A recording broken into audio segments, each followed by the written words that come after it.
15 জানুয়ারির মধ্যে সরকারকে জুলাই গণ অভ্যুত্থানের ঘোষণাপত্র জারির দাবি জানিয়েছেন বৈষম্য বিরোধী ছাত্র আন্দোলন ও জাতীয় নাগরিক কমিটির নেতারা।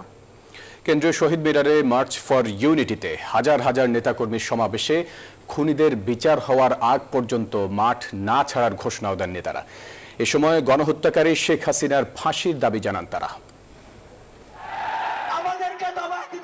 কেন্দ্রীয় শহীদ মিনারে বৈষম্য বিরোধী ছাত্র আন্দোলনের কর্মসূচি। দুপুর থেকেই খণ্ড খণ্ড মিছিল নিয়ে সমাবেশ স্থলে আসতে শুরু করেন বিভিন্ন জেলা থেকে আগত বৈষম্য বিরোধী ছাত্র আন্দোলন ও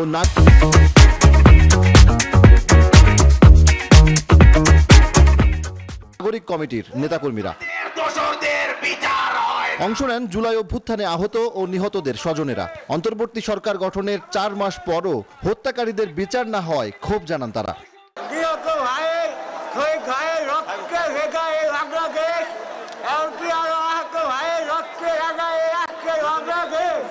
এখনো কিন্তু দ্রব্যমূল্যের দাম কমে নাই। 72-এর সংবিধান বাতিল করে জুলাই অভ্যুত্থানের চেতনা ধারণ করে সংবিধান পুনর্লিখনের দাবি জানান নেতাকর্মীরা। বলেন, বিচার এবং রাষ্ট্র সংস্কারই এই মুহূর্তে প্রধান দাবি।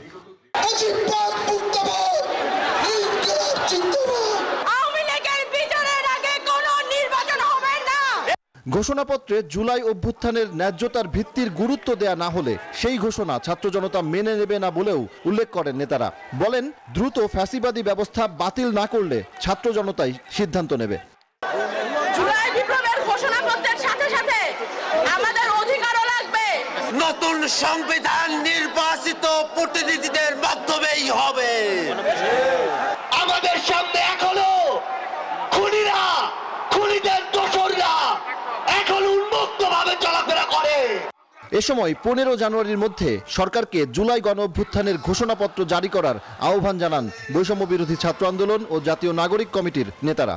সারা বাংলাদেশে যতদিন থাকবে ততদিন আমরা বিচার এবং সংস্কার প্রক্রিয়া শেষ করে ছাড়বো ইনশাআল্লাহ। প্রিয় বাংলাদেশবাসী, আপনাদের সাথে আবার দেখা হবে 15 জানুয়ারিতে আমাদের ঘোষণাপত্র নিয়ে। নেতারা বলেন, জুলাই অভ্যুত্থানের বিচার নিশ্চিত না করে দেশে কোনো নির্বাচন হবে না। আওয়ামী লীগ ও শেখ হাসিনা দেশের শত্রু বলেও উল্লেখ করেন তারা। বৈষম্য বিরোধী ছাত্র আন্দোলনের এই সমাবেশ থেকে আবারও দাবি জানানো হলো জুলাই আগস্ট হত্যাকাণ্ডের নিহত এবং আহতদের বিচারের।